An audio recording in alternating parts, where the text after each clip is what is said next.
የኢትዮጵያ ኢኮኖሚክስ ማህበር ኢትዮጵያ ውስጥ እንደ ጎርጎሮሲያኑ የዘመን አቆጣጠር ከ2001 እስከ 2023 ባለው 22 ዓመታት ውስጥ የኢትዮጵያ ኢኮኖሚ አፈጻጸምና አስተዳደር ምን ይመስላል የሚለውን ጥናት በማድረግ በሰፊው ዳሰሳውን ይፋ ማድረጉ ይታወሳል። በጥናቱ ከዳሰሳቸውና ትኩረቱን ካደረገባቸው ዋና ዋና ነጥቦች መካከልም የሀገሪቱ ጠቅላላ ምርት ወይም ጂዲፒ፣ የዋጋ ግሽበት፣ በሀገሪቱ የምግብ ዋስትና፣ የግብርናው ዘርፍና አምራች ተቋማት ተጠቃሾቹ ናቸው። ውድ የገበያ ሚዲያ ተከታታዮቻችን የኢትዮጵያ ኢኮኖሚክስ ማህበር ጥናት ካደረገባቸው ጉዳዮች ተነስተን ልዩ ጥንቅራችንን ልናጋራችሁ ወደናል። እስከ ጥንቅራችን መጨረሻ ተከታተሉን ዘንድ እየጋበዝን ወደ መረጃችን እናልፋለን። ኢትዮጵያ በ22 ዓመታት ውስጥ ጠቅላላ ምርቷ ወይም ጂዲፒዋ ማለትም በፈረንጆቹ ከ2001 ጀምሮ እስከ 2023 ጠቅላላ ምርቷ ለዜጎቿ የነፍስ ወከፍ ሲሰላ ከ2016 ጀምሮ እየቀነሰና እያሽቆለቆለ መምጣቱ ተነግሯል። የዋጋ ግሽበቱም ቢሆን በእነዚህ ዓመታት ማለትም በ22 ዓመታት ውስጥ ከፍተኛ ጭማሪ አሳይቷል ተብሏል። በዚህም የዋጋ ግሽበት ምክንያት ደግሞ የሀገሪቱ ማክሮ ኢኮኖሚ ሚዛኑን እንዳይጠብቅ አድርጎታል የሚሉ የምጣኔ ሀብት ባለሙያዎች አያሌ ናቸው። እንደ ባለሙያዎቹ ገለጻ ከሆነ የዋጋ ግሽበቱ የዜጎች ገቢ በእጅጉ እንዲቀንስና እንዲያሽቆለቁል ሲያደርግ፣ ኢንቨስትመንትም ቢሆን በተመሳሳይ እንዲቀንስ ማድረጉ መሬት ያለ እውነታ ነው ይላሉ።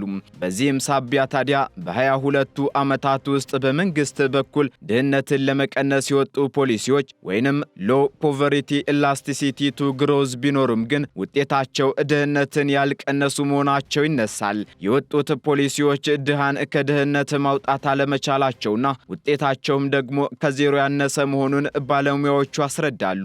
ይህን ተከትሎም ታዲያ የሚመለከተው አካል ድሃን ከድህነት የሚያወጣና የዋጋ ግሽበቱን የሚያስተካክል ዘላቂ ፖሊሲ መንደፍ እንደሚያስፈልግም የዘርፉ ባለሙያዎቹ አሳስበዋል። ውድ ተከታታዮቻችን ከዋጋ ግሽበቱ ጋር በተያያዘ የኢትዮጵያ ኢኮኖሚክስ ማህበር ጥናት ይፋ ከመሆኑ አንድ ሳምንት ቀደም ብሎ የወጣው የኢትዮጵያ ብሔራዊ ባንክ መረጃ ደግሞ የማክሮ ኢኮኖሚ ሪፎርሙን ተከትሎ ካለፉት 5 ዓመታት ጊዜ ውስጥ ዝቅተኛ የዋጋ ንረት እንዲመዘገብ አድርጓል ማለቱ ይታወሳል። የባንኩን መረጃ ተከትሎ የዋጋ ግሽበት ቀነሰ ወይም ደግሞ ዝቅተኛ የዋጋ ንረት እየተመዘገበ ነው ከተባለ የኑሮ ውድነቱ ለምን ከበደ የሚሉና ሌሎችም በርካታ ጥያቄዎች በስፋት ሲያስነሱ እንደነበርም አይዘነጋም። እንዲሁም እስከ ፈረንጆቹ 2019 ድረስ ባለው ዓመት ደግሞ የማምረት አቅም እንዲሁ እያደገ የነበረ ቢሆንም ከዚያ በኋላ ግን የኢትዮጵያ የማምረት አቅም ባለበት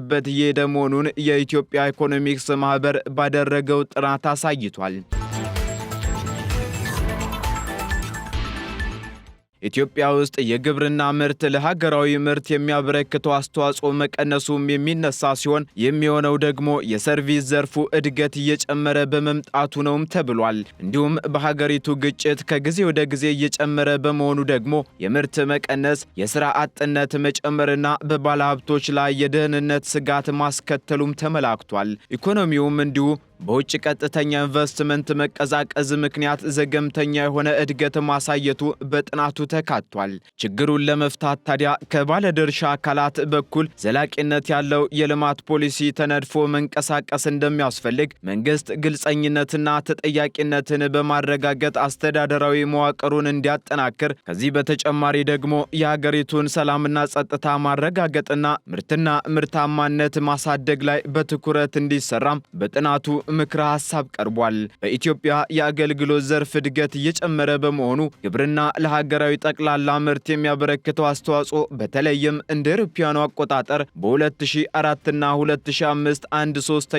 ድርሻ አለውም ተብሏል። ይሁን እንጂ የመቀነስ ምጣኔ አሁንም እንደሚቀረው የተመላከተ ሲሆን ሆኖም ግን የሀገሪቱን 32.4 በመቶ ኢኮኖሚ ለሚያስገኘው ግብርና ዘርፍም የሚያቀርበው የብድር መጠን አነስተኛ መሆኑና በተለይም እንደ አውሮፓውያኑ አቆጣጠር ከ2012 ጀምሮ መጠኑ እየቀነሰ ከ3 በመቶ ማነሱም ተጠቅሷል። ባለፉት 2 አስርት ዓመታት ውስጥም የግብርናው ዘርፍ ያገኘው ብድር 7.8 ከመቶ ብቻ ሲሆን ይህም ደግሞ የፋይናንስ ዘርፍ ድጋፉ እጅግ አነስተኛ መሆኑን ያሳያል ሲል በጥናቱ ተጠቅሷል።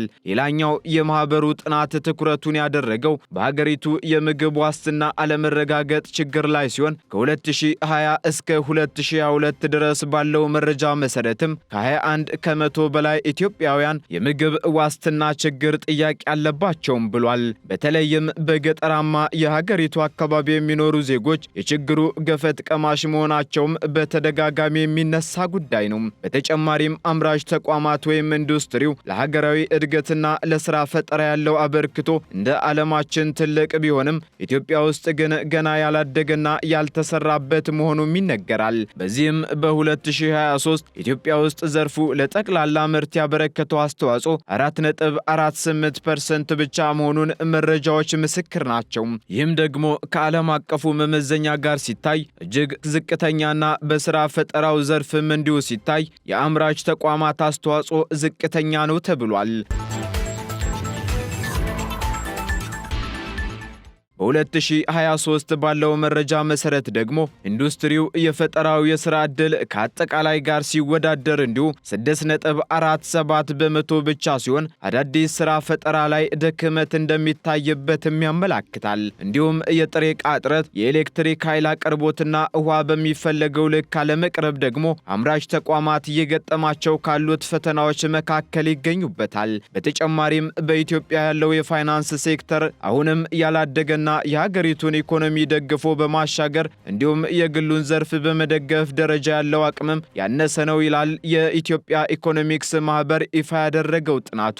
በዚህም ለግብርናው ዘርፍና ለሌሎችም አምራች ተቋማት ከፋይናንስ ዘርፍ የሚሰጠው ብድር ዝቅተኛ መሆኑ በተደጋጋሚ ይነሳል። ነገር ግን በተቃራኒው በሌሎች አምራቾች ደግሞ በተለይም ከፋይናንስ ተቋማት ውጭና ከመደበኛ ውጭ ባሉ የብድር አሰጣጦች ተቋማቱ የሚያገኙት ብድር እየጨመረ መሆኑ ይነገራል። በዚህም የፋይናንስ ዘርፍ አካታችነት እያደገ ቢሆንም የጾታ የገጠርና ከተማ አካባቢዎች አካታችነት ጋር በተያያዘ አሁንም ክፍተቶች በስፋት አሉበት ተብሏል።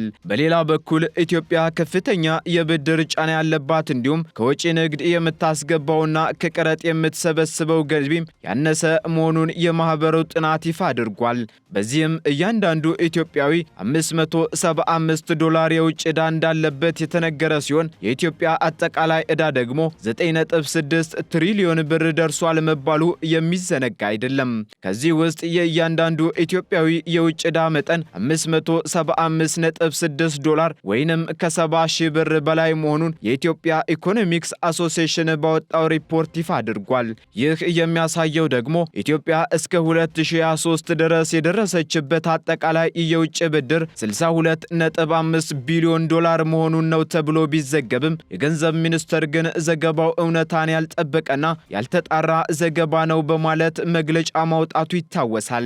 በመግለጫውም በዘገባው ኢትዮጵያ ያለባት የውጭና የሀገር ውስጥ የብድር መጠን ተለይቶ መቅረብ ሲገባው በተጠቀሰው ጊዜ የነበረው የውጭ ዕዳ መጠን $28.5 ቢሊዮን ሆኖ ሳለ $62.5 ቢሊዮን ብሎ ማቅረብ የተሳሳተ መረጃ ነው ብሏል። በዚህም እንደ አውሮፓውያኑ አቆጣጠር እስከ 2024 መጨረሻ ድረስ ኢትዮጵያ ያለባት የውጭ ብድር መጠን የመንግስት ልማት ድርጅቶችን ጨምሮ 31.6 ቢሊዮን የአሜሪካ ዶላር ነው ሲልም አክሏል።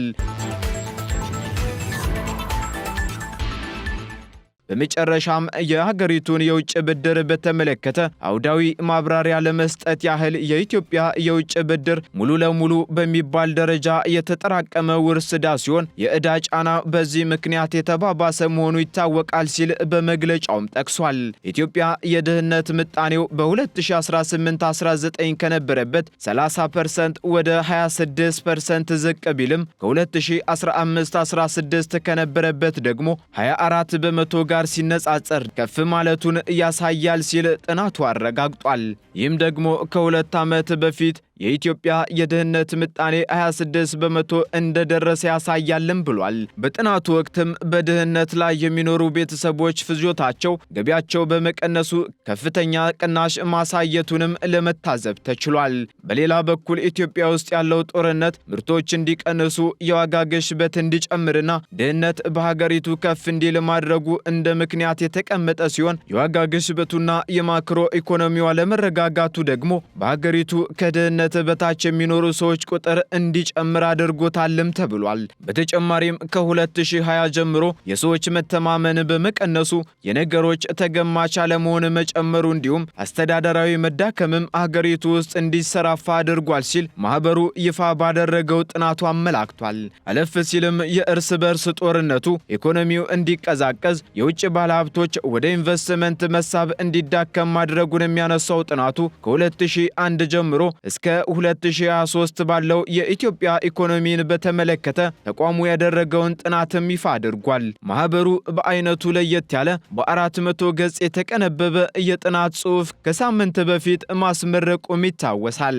በአጠቃላይ ጥናቱ በግብርና፣ በኢንዱስትሪ፣ በፖሊሲና የድህነት መጠን ላይ ያተኮረ ሲሆን 2 ዓመት የፈጀና ከ1992 ዓ.ም ጀምሮ እስከ 2014 ድረስ ያለውን የ22 ዓመታትን ጊዜ ያሳየ ጥናት መሆኑም ተነግሮለታል። በዚህም ተጨባጭ የዜጎች የመግዛት አቅም በጣም መዳከም፣ የመንግስት በጀት በአሃዛዊ ደረጃ በከፍተኛ ሁኔታ ቢጨምርም በማድረግ አቅም ሲለካ ግን የመንግስት በጀት እዚህ ግባ የሚባል ጭማሪ አለማሳየት፣ ተጨባጭ ወይም ሪል ፐር ካፒታል የዜጎች የነፍስ ወከፍ ገቢ ከ2009 ጀምሮ በተከታታይ መቀነስና በዜጎች መሃል የነበረ የገቢ ልዩነት ከ41.9% ወደ 39.3% መቀነሱ የጥናቱ ዋና ዋና ግኝቶች ሆነው ተመዝግበዋል። በተጨማሪም ለኢኮኖሚው መቀዛቀዝ ደግሞ የኮሮና ቫይረስ ተጽዕኖ፣ የሩሲያና የዩክሬን ጦርነት ያመጣው የዓለም አቀፍ የዋጋ መናርና ሀገራዊ ግኝቶች እንደ ምክንያትነት ተከትበዋል።